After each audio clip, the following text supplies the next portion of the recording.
আসসালামু আলাইকুম। টেলেটোজ ready to fry golgappa packet fuchka নিয়ে হাজির হয়েছি। এই প্যাকেটে 500 গ্রাম ফুচকা থাকে। সামনের দিকটা তো দেখিয়ে দিয়েছি, এবার ব্যাক সাইডে দেখিয়ে দিচ্ছি। গোলগাপ্পা রেডি টু ফ্রাই লেখা আছে, ডিটেলস সব কিছুই দেওয়া আছে। যখন কিনবেন তখন করে নিতে পারবেন।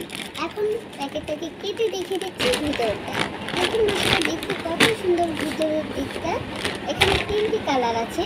আমি একটি পাত্রকে সম্পূর্ণটা ঢেলে দেখাবো কেমন। এই দেখুন কত সুন্দর, আর ঢালার সময় কত সুন্দর শব্দ করছে। এখানে 3টি রং আছে। একটু দেখতেই দেখা যাচ্ছে লম্বাতে, দু একটা গোল আছে, বেশিরভাগই লম্বাতে। দেখুন যতই লম্বা থাকুক না কেন, যখন ফ্রাই করবেন তখন কিন্তু গোল হবে। এই যে এগুলো হচ্ছে সাদা, আর এটা হচ্ছে হলুদ, এটা হচ্ছে লাল। এই 3টি রং হচ্ছে ফুচকা। এখন কত সুন্দর শব্দ হচ্ছে, দেখছেন কত সুন্দর ঝরঝরে। এখন আমি অর্ধেকটা রেখে দেবো আর অর্ধেকটা ভাজবো। এখানে যখন আমি অর্ধেকটা রেখে দিচ্ছি, অর্থাৎ 25 গ্রাম আমি রেখে দেবো আর 25 গ্রাম আমি ফ্রাই করে নেবো। আর এই যে প্যাকেটে যে রেখেছি এগুলো ভালো করে বেঁধে রাখবেন, তাহলে আর নেতিয়ে যাবে না। যদি নেতিয়েও যায় তাহলে একটু গরম দিয়ে নেবেন ভাজার আগে। তবে এগুলো সহজে নেতিয়ে যায় না, খুব সুন্দর থাকে। আমি অনেকদিন এগুলো ব্যবহার করেছি। আর এই অর্ধেকটা আমি এখন ফ্রাই করে দেখাবো আপনাদেরকে। চলুন তাহলে। এই যে আগে থেকে আমি তেলটাকে গরম দিয়েছি, এখন আমি ছেড়ে দিচ্ছি। প্রথমে আমি হলুদটা দিয়েছি, তারপরে লালটা, এখন দিব সাদাটা। দেখছেন কত সুন্দরভাবে আস্তে আস্তে ফুলে উঠছে। এগুলো যতই কালার হোক না কেন, ফ্রাই করার পর একই রকমের রং থাকবে, সবগুলোই বাদামি রং। আর বাদামি করেই কিন্তু ভাজতে হবে।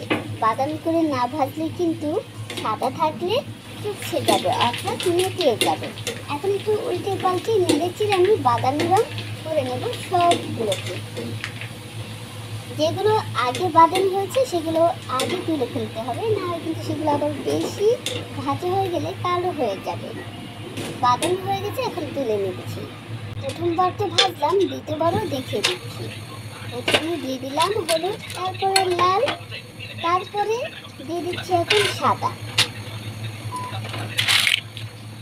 এখানে আমি বেশি বেশি দিয়েছি দেখে একেবারে বেশি বেশি ফুলে উঠছে।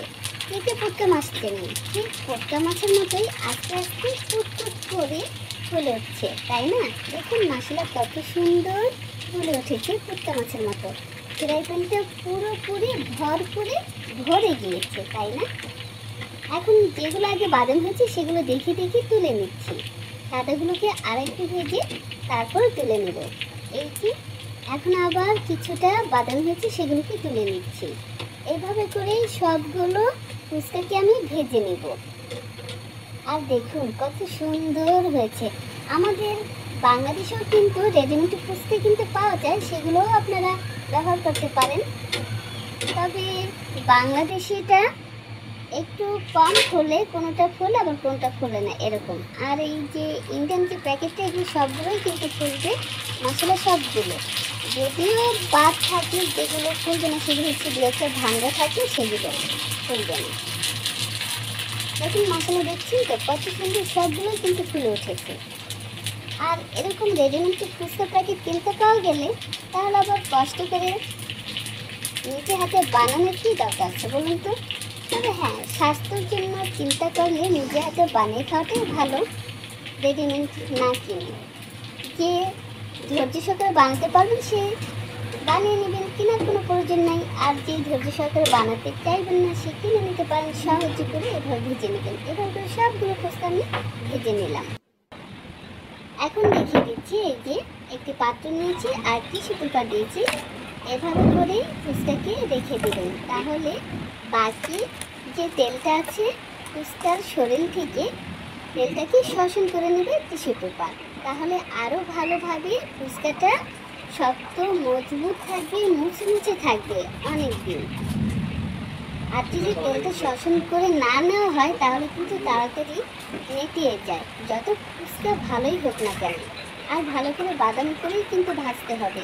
দু একটা সাদা থাকলে কিন্তু চিপসে যাবে। এই যে দেখুন আমার দু একটা সাদা রয়েছে, একটু চ্যাপ্টা হয়ে গেছে, নাকটা বোচা হয়ে গেছে, দেখলেন তো? এরকম বোচা হয়ে থাকবে কিন্তু।